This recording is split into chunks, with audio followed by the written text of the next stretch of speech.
Record because it's 8:32, and that's given everybody that was even running late plenty of time to jump on.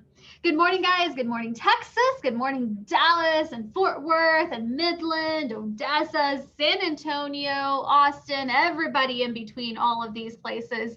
Some new numbers for you guys. So Texas, so our little community here has 63 agents now. That's really cool, you guys, because at the beginning of the year, we were just in the 40 range. So 63 is quite a jump. It means that we are growing. But what's important about growth isn't like uncontrolled growth, right? Like that's never a great idea. What I love is you guys are actually selling a bunch of real estate. And so I love one thing that Gary Keller says, and I want you guys, anybody who hasn't been in the business 5 years, like take this part to heart. He always says every year in our Gary Keller masterminds, he says, the next top agent isn't even in real estate yet. The next top agent isn't even in real estate yet. So you guys, as you're coming on, if you don't have it set as mute before you get on, like just, you might want to change that just because we can hear you when you come on, just FYI. Okay, so these 63 agents, what have they done this year? You guys right now have $35 million in listings that are just on the market getting ready to sell. That is awesome. 35 million in listings that we're holding. You guys have closed 700 units, completely went past 700 units closed, completely went past 200 million in volume closed, so 205 million in volume, and 5.6 million gross commission income. So if you just took that 5.6 million and divided it by 2, that's what our agents made. And what's really important about that in our model, you guys, is in a typical team, who makes the money? The owner, right? Really very weird to have like a couple agents maybe succeeding. And what I love is there's a whole bunch of people succeeding. So I'm excited about that. Your average price right now is $293 in Texas. And your average commission is 2.73. Now, the commission is really good. That means we're not giving it up, right? Like we're skilling up, we're leveling up so that we are able to keep more of the money, right?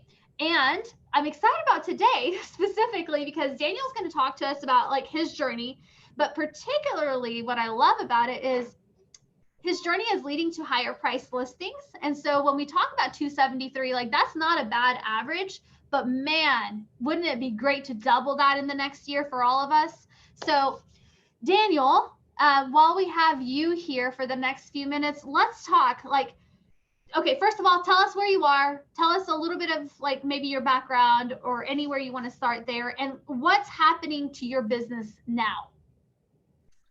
Yeah, so I'm based here in Dallas. I was originally from Fort Worth, went to Texas A&M, and moved to Dallas in 2013.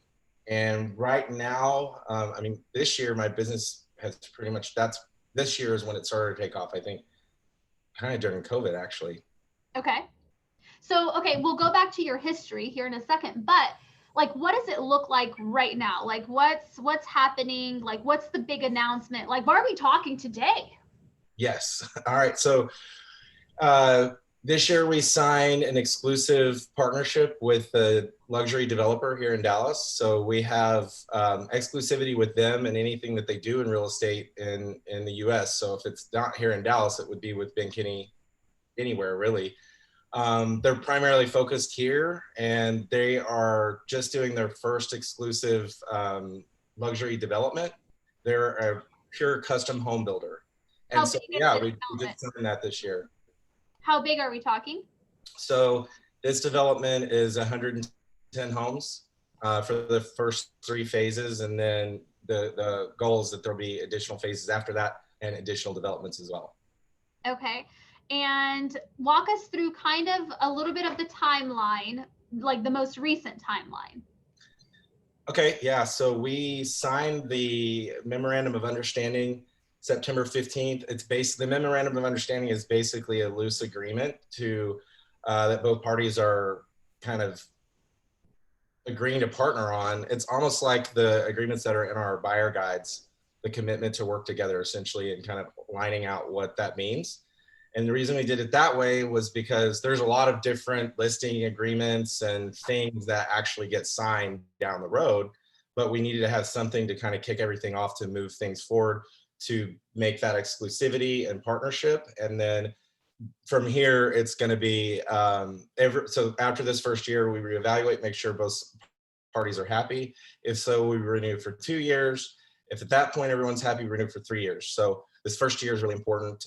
We signed the 15th, launch was October 1st. So let's just say the first couple, 2-3 weeks of October have been kind of crazy, but worth it.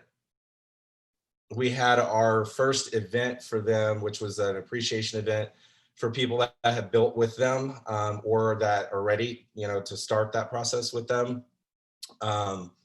This past Friday, and we kind of did a fall theme harvest event, which was great. I actually reached out to Jeanette to find out, well, now that we've signed, what do I do? And talk to them on getting a couple events organized.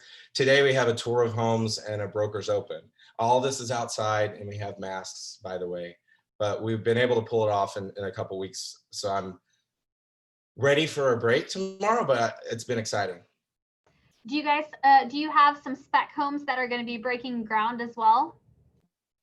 Yeah, so our first 2 spec listings are breaking ground next week, actually. The first one is about 3,300 square feet. It'll be listed for $825. And then the next one's a little bit bigger, and it will be listed for $975. The average price point in this development is going to be about 1.1 million. Okay, so altogether, how much volume is this opportunity going to have for you guys? The estimated minimum will be 64 million over 4 to 5 years. Okay. So I just want to make sure everybody understands that this is a valuable conversation. So if you were going to zone out during another power up, this is probably not one I would zone out on. So you've got our attention, Daniel. Let's go backwards. Like, now we know, like, this is sexy and we want to listen to you. Like, this is everyone's dream, right? So let's go back. How did you get here? Non-monotone or something? How'd you get here?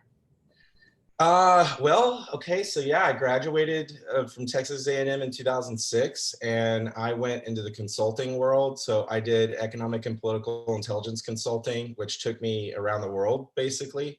I specialized in emerging markets, and a lot of what the emerging markets are in the beginning in consulting, we were essentially encouraging and doing analysis and encouraging investment into the country.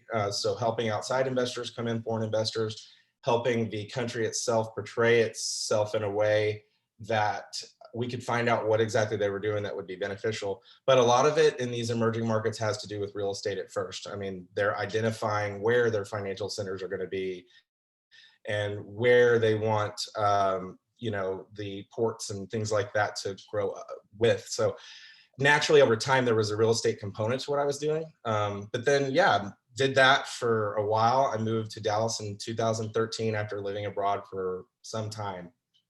My first assignment was in Dar es Salaam, Tanzania. I moved to Dallas from Kuala Lumpur, Malaysia. Uh-oh, I can't hear you. Sorry. So family brought you back to the Dallas Fort Worth area because you grew up there. Like, this is home. How the heck did you get back to the Ben Kinney team? Like, how'd you get here? So when I moved back to the US, just like you said, family was the reason. And then I went into corporate America. I hadn't done that. And so I felt like I kind of need to. Still did consulting, generalized consulting for target accounts for the large accounts team for a Fortune 1000 company. In 2017, I had some pretty unexpected medical issues that required about 6 months out and recovering, basically. And I came back to, it was an amazing company with a really good culture. But I came back to a company that, I mean, I was a top performer when I went out. When I came back, they were privatizing and being sold to a Chinese consortium. And they bring in these outside consultants for that. And I just, the way that it was all going, I felt like a number, and there was just something missing, and my perspective on a lot of things had changed. Long story short, I left corporate America in December of that year, and was going to get back into consulting, but more freelance. I wanted more control over where the trajectory of my career was going to go. And I knew that I wanted to stay in Dallas at that point, be back in the US. So I actually came across the Ben Kinney team. I had a really good friend. He's not on the team anymore, but he was struggling setting appointments, and I was just kind of between getting ready to start that freelance stuff. So I was coaching him on that, because that was one of the things that we had to do. I mean, they would send us on teams of 2 to these countries, and the first thing you have to do is set appointments with like the CEOs and stuff. So I was used to it. And so I just was helping coach him. And then through that, it led to meeting with Sarissa to be like, okay, what are you doing? And he's like, well, it's my friend, and let me introduce you. So met Sarissa and ended up kind of coming into the team a little bit differently, freelance consulting style. And then after about a month, that was January of 2018, about a month, worked for the Ben Kinney company to kind of set up the ISA, like an ISA role here in Dallas. And at the time, the ISA position at Hub was transitioning a lot. There were some changes there. So it was kind of getting that ready. And then during that time, I decided to get my license. And that way I could speak, you can say a lot more when you have it. So I got the license. When I got my license, it went live June 1st, 2018. And basically Sarissa and Ben kind of gave me a fork in the road. They were like, okay, you can continue this type of consulting thing that would become a corporate role geared toward that ISA type thing. Or I could be an agent full time if I wanted to try that out. And the reason that conversation came up is I started to not like the interaction directly with the clients, and being able to be from the beginning of that phone call all the way to the end at a closing table, I had to pass it off. And so they were like, if you want to try the agent role and where you are able to do it from beginning to end, or you go this way, but you can't really do both. And so I went the agent role. So July 1st, 2018, I became an agent on the Ben Kinney team in Dallas. I just want to make sure everybody got that. So July 2018 is when you became an agent. So it wasn't that long ago. So anybody on this call who hasn't, sometimes like we get into the mindset that, and I'll use Jeanette Spinelli as a good example because I look up to her, I respect her, and she's had a very long career. Sometimes you can look at someone and think, gosh, of course their business is great. They've been doing it for 10, 20 years, right? And I just want to make sure everybody got it. 2.5 years, and we're here. Very cool. So how did it look to be a real estate agent back in 2018 for you? Like, was it just like all sunshine and roses and unicorns and rainbows, or what did that look like? No. Basically, leaving corporate America, I had a really good job with a good salary. You'd think I would have saved a ton of money, but I didn't. I had a lot of debt. So I paid off a lot of debt, but that left me with about 4 to 6 months of savings to do this whole career transition. Needless to say, I ran out of money pretty quickly, from everything from dues to all that kind of stuff. And so I was like, you know what? I just need to figure out what I need to do. Approaching the end of that year, so at that point it had been a year since I left corporate America, I really started to kind of question myself. Did I make the right decision here? What do I do? There were a lot of sides of it. It's like, I know I have what it takes. I've got tenacity. I would start questioning myself. Like, I've lived around the world. Like, what has taken so long, in my head to get where I'm trying to go. So I really was readjusting that, working a lot with, I will say, I knew that I was in the right place as soon as I joined the team. Not from Keller Williams and the culture there to the Ben Kinney team and the Dallas team and Sarissa. I knew, and I just remember having conversations with people like my mom saying, I know that I'm in the place that I'm supposed to be, and so I need to figure it out. And so I started to just try and say, all right, what do I do? Let me try to network like I would do back in the day in the consulting world in a country that I wasn't from and didn't know anything. Let me just start reaching out to people and stuff like that. So on Facebook and social media, I would start following builders and stuff, some that I'd recognize from maybe college or just anything, even if they weren't really based here in Dallas. So I started to do that. That's how I came across this person who I actually went to high school with, for the CEO of this company, but hadn't, he was a grade below me. We weren't really friends. We knew who each other were, and his sister was in my grade, but I didn't know him, and we weren't in the same crowd. But so I saw that he was building custom homes, like one at a time.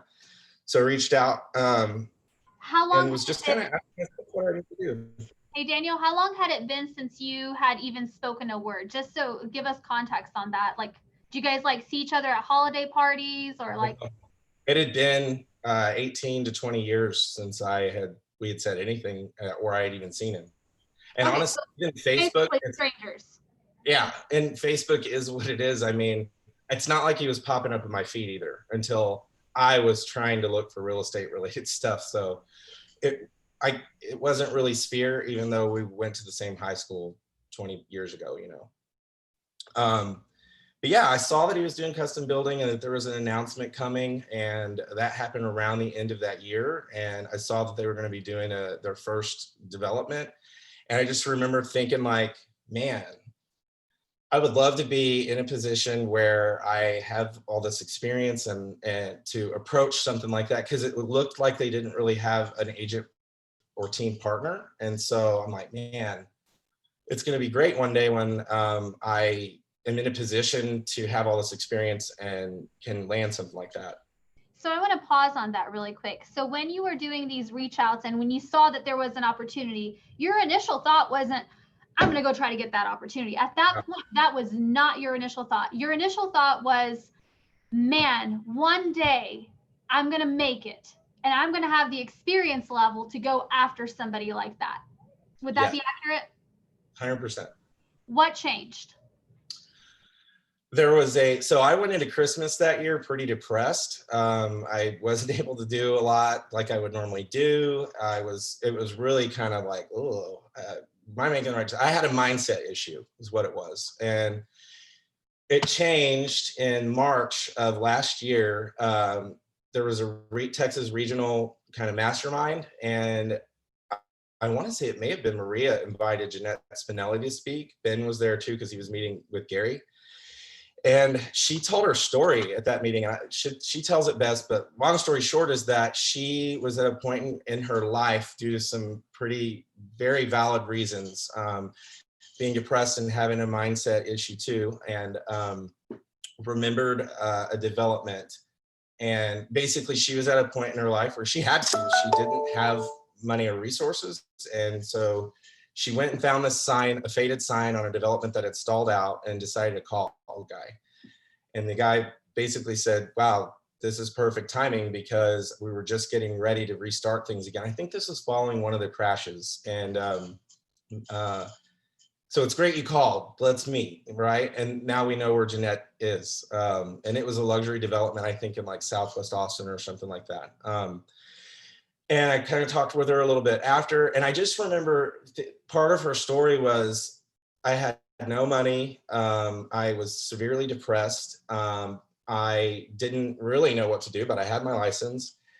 I didn't have experience in luxury real estate or with new development, and I didn't know people that had money either. At that point, she wasn't running in these big high net worth circles. And she goes, but I have to. Her impetus was, I don't have a choice right now. I need to do something. So, and then the timing and the way that all aligned, I mean, it just took off. And so I went, and the funny thing is on the way to that meeting, we got into a wreck because we were going to a client meeting and DJ is a terrible navigator. And so I was kind of coming into that thing like just thrown off and just not in a good headspace. And so when I heard that story, it just really struck a chord with me. And I came back to Dallas and was like, all right, you know what? The timing is now. I mean, I'm deciding these timing things in my head for no reason. why don't I just go out on a limb and just make the effort and let them tell me, worst case scenario, I'm getting practice for the day that I have the money or have the experience or whatever. Well, it turns out the timing was perfect for them. And so I asked for the meeting. Okay, so I'm going to backtrack just for a second. So you weren't in a headspace where you were going to ask for the meeting. You were just going to kind of let it go. Yep. You heard somebody who did ask for the meeting and it changed their life. So you were like, well, F it, I'm going to do it now. For the meeting. And the funny thing, I got back to Dallas and I didn't know where this development was. I just knew the road that it's on. And that road is very long from basically Dallas all the way south of the Metroplex. And I just decided to drive it until I saw the sign that I saw in a picture on a Facebook post. Okay. And so what did you say? What did you say? How did that, give us the next few months? What'd you say in that meeting? Did you come in super prepared? What did that look like? No, so I basically came into the meeting and in my mind, I was like, okay, I've only been doing this for 6 months at this point. But I decided, you know what? I'm not going to focus on that. I'm going to focus on my career that's led to here. I've had a successful career.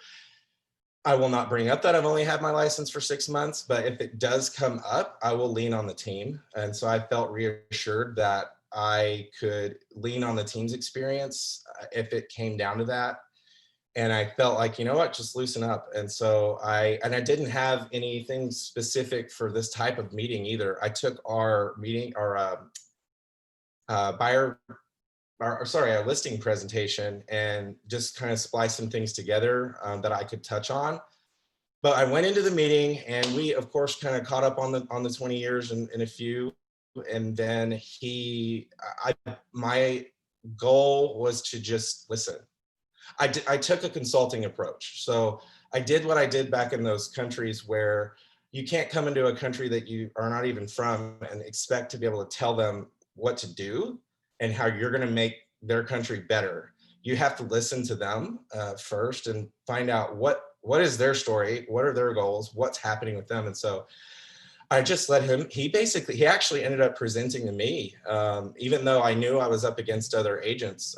He presented to me and I just listened and took some notes and some mental notes and then followed up. And there was some pretty extensive follow-up that I was doing after that. Okay, so talk to us about that follow-up. So first of all, I have a question from Beth. Beth, great question. When you asked for the meeting, was it a Facebook message or did you have a phone number for him at that point? It was a Facebook message. And then he private messaged me and said that his executive assistant would reach out or here was her number. So okay. I called her. Okay, great. So now you've had the first initial meeting. It was just a consultative meeting where you were listening to the story so that you could formulate ways to follow up, ways to respond for the future. Talk to us about the next few months, because at this point, what year and what month was it? It was still, so that mastermind was March. I reached out as soon as I got back. So the meeting was in March. Okay, so March 2019. I want everybody to get that, because sometimes we think things, if they don't happen like that, there's something wrong with us or something like that. And that's not the case. Things take time. Great things take time, right? Okay, so March 2019, walk us through how you landed that. Did you have a realistic expectation that this was going to take time? What was your follow-up like?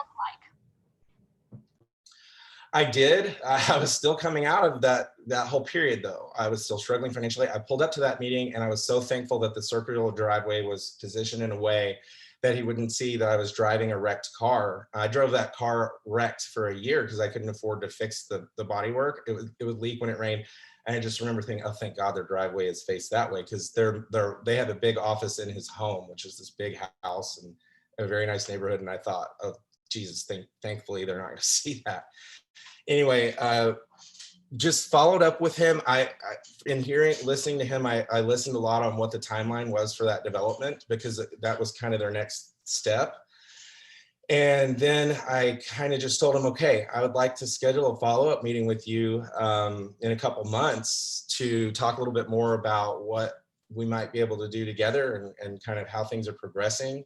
And after you've met with some of the other agents, and then right after that, about a month later, I just said, hey, I would reach out and ask him questions here or there that were kind of following up on things he said. And I basically just said, hey, I'm formulating kind of a plan and a strategy of how I see us working together. And I'd like the opportunity to meet up with you. Please let me discuss that with you before you make any decisions on an agent. I'd like to tell you a little bit more about what we could do. And so I kind of just started with planning it out, like, how would this partnership look? And I reached out to Jeanette. I reached out to Greg Channer up in Anchorage. It was one of the only teams that had like a developer partner. I was like, what are they going to need? I had to start thinking about that. But I started it with like, how would I approach like maybe a luxury listing?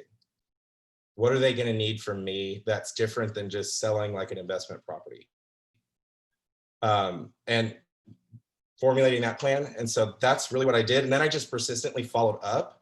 I got back in front of him in the summer. And just before that meeting, I had been approached by a long-term friend of mine from the consulting world who offered me a position in West Africa that I could go for a year and make a ton of tax-free money. And I can be honest with that now. I was about to take it. I talked with Elizabeth about taking over my business, and I knew that this was what I wanted to do, but I was like, I got to go figure it out because I got to pay my bills. I don't know what I'm going to do. Well, that got delayed by the leaving for Malabo was delayed by 2 weeks because he needed some medical clearance. And I was like, I don't have 2 weeks. I got to figure this out. So one of the biggest things that Sarissa instilled in me from early on with a project like this is that I couldn't forget my everyday business. I had to have a balance. So I'm like, I got to get some stuff under contract. And so I did. And thank God that 2-3 weeks was all I needed. Well, I didn't expect that. Sorry. You're doing awesome. This is so good. So good. Because we all go through like life. This is life. And had you taken that opportunity and had there not been a 2-week delay, we wouldn't never be here with a $64 million project on our hands, right? Yes. So that really snuck up on me this morning. Sorry, guys. That 2 weeks was all I needed. That next week, so that first week that is delayed, I'm reaching out to Chase again. This is the CEO of the company. I'm just going to do everything. Set up a meeting with him the following week. That meeting was supposed to be 30 minutes because he's insanely busy. It ended up going an hour and a half. And that was my time to say what I could do. And I had time to formulate it. And it was that spark I had back in March. Where I'm like, I don't have a choice. I have to do something. And I knew that this is what I wanted to do. I didn't really want to go back living abroad. So I'm like, I'm just going to go all for it. And I did it. And he basically told me then that I was winning, but we couldn't sign anything yet. And so I felt really good and I was excited when I left that meeting, and then I was able to focus on my everyday business. And then I set up a very strategic follow-up plan that was in line with their kind of groundbreaking type scenario. And then I got him in front of our team in the end of the year last year.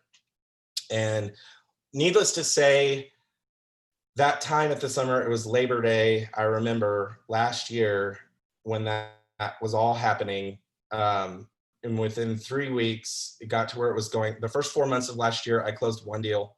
And in December of last year, I closed 8. So it ramped me really fast because my mindset, I was done with it. And knowing that I could potentially land this deal, even though the ink wasn't on the paper, somebody believed that I could. And I was like, wow, I really have gotten down this bad road of questioning myself.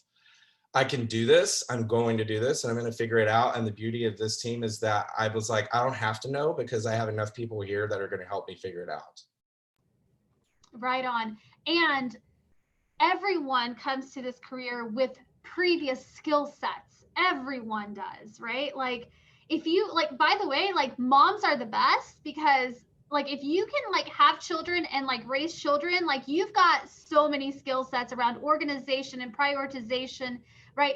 Daniel had a skill set around consulting, right?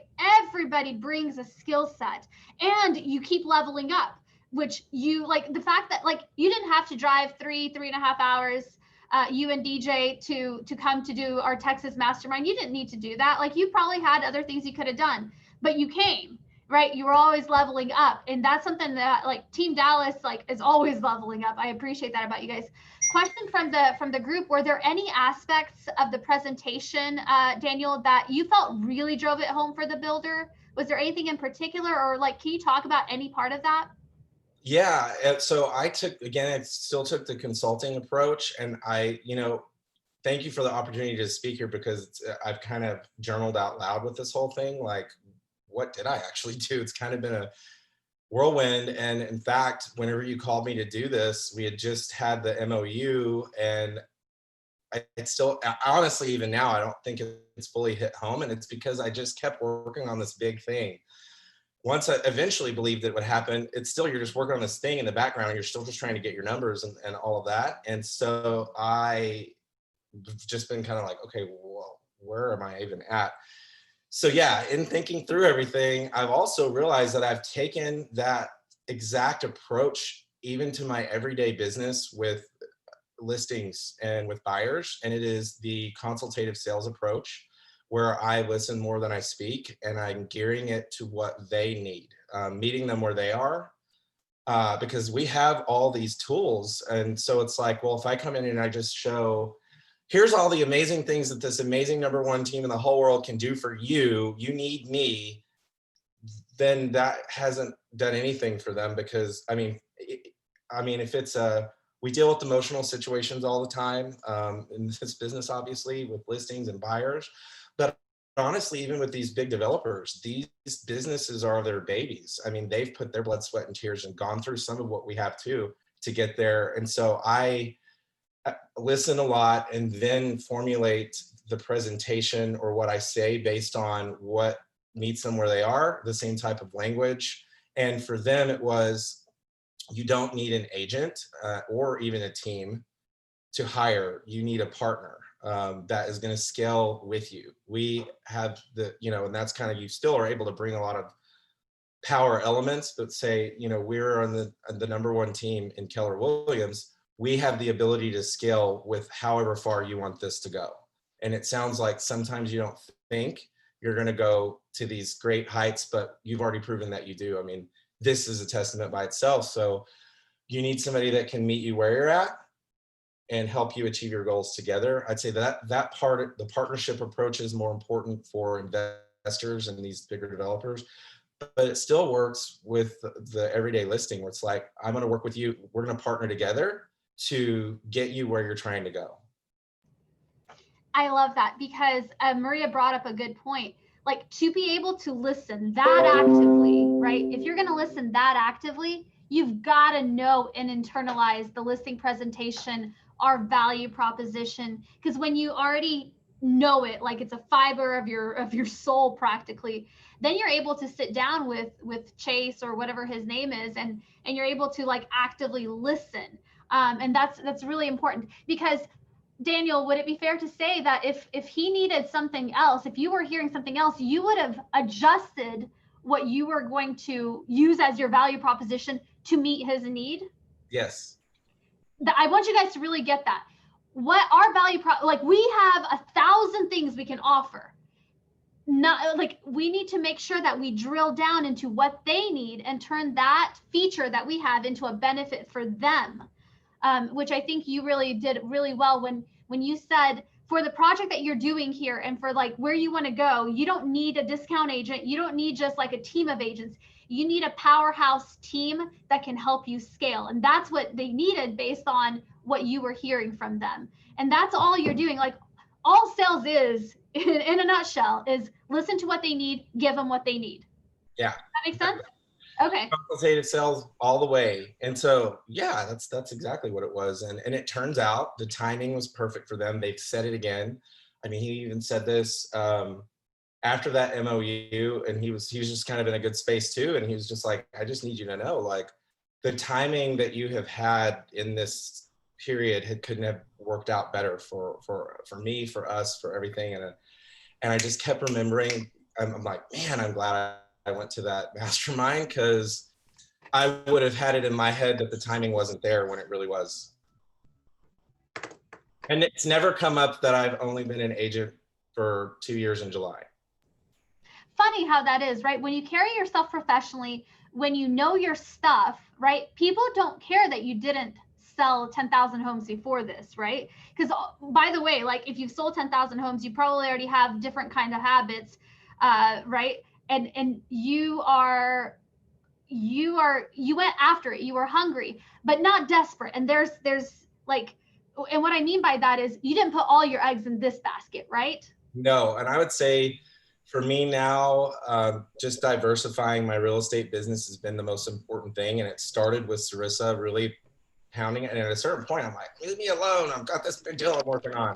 But it can really get all consuming if you start to feel desperate. And it was balancing the everyday business. And then also even with this, making sure I have a good balance and that all eggs aren't in the basket. I'm not, even now, all of my eggs are not just in the $64 million potential basket, because you don't know what's going to happen in the luxury market either.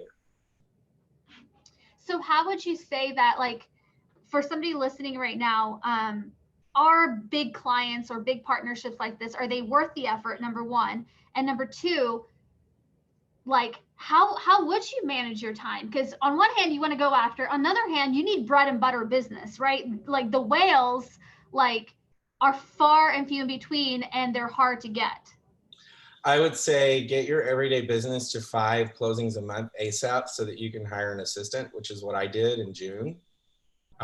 There's no way I would be able to, once it actually happens, you wouldn't be able to handle all of it. I'd say you can handle it while the iron is in the fire. You do have long days and you have to balance, what you're doing. And I would go do my everyday business and then come back in the evenings, sometimes on the weekends. I loved it. So it's not like I felt like I was slaving away, but I'd have the time outside to focus on that. I'm not going to lie. At the beginning, I was driving for Lyft at night.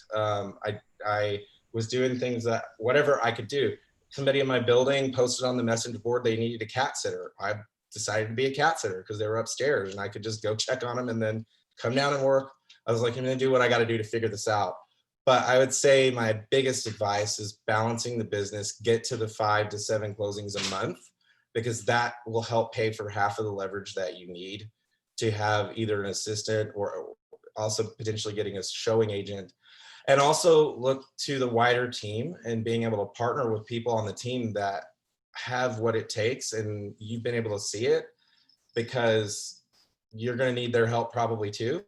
DJ is sitting right there. I brought him as listing agent too for everything that I do with Augusta, because I knew what his goals are and that I could trust him, and that I needed somebody that had the same goals as me and would be driven by the same things. And so I'm really happy that he's working with me on it, partnering with me. And so there's people on your team you can partner with, you can get the leverage. And then it's just a matter of trying to balance it. There are long days for sure. We were in the office last night until 10 o'clock preparing for this today. I got all these flowers in here for the tour of homes today. Like, there's some long days, but it's worth it. The last thing that I have on my mind really quick is, so when you obviously at some point did a formal presentation, is that right? Yeah, so that second one was more formal. I mean, we did it in a Starbucks, but I had spliced our listing presentation together. I was very focused on brevity and the power of our team. And hey, we have the professional. Basically, it was, you need leverage. Let us take the marketing and sales aspect from you now that you're growing past this certain thresholds, just like our business. They needed leverage. Let us take that from you where you can focus back on building and developing, which is what got you into this business, is what you love. we have the capability to take that on directly and to make that as big as you want. You asked if I thought it was worth it, 100%. And it is because at the end of the day, the worst thing that could happen is maybe it doesn't work out, but I learned so much in doing it that I can take to any meeting and that I can take to the next large client and things like that. So you just learn a lot, and really these big clients too, you're forced to organize and manage a little bit better because you can't do both and be all over the place. I'm not going to say I don't feel all over the place a lot, but you have to regroup a lot, and definitely worth it. Two things I want to end with. Number one, I want everyone on the call today, because everyone's at a different point in their business. Some people have been in business 5 years, some people more, some people might be your first day.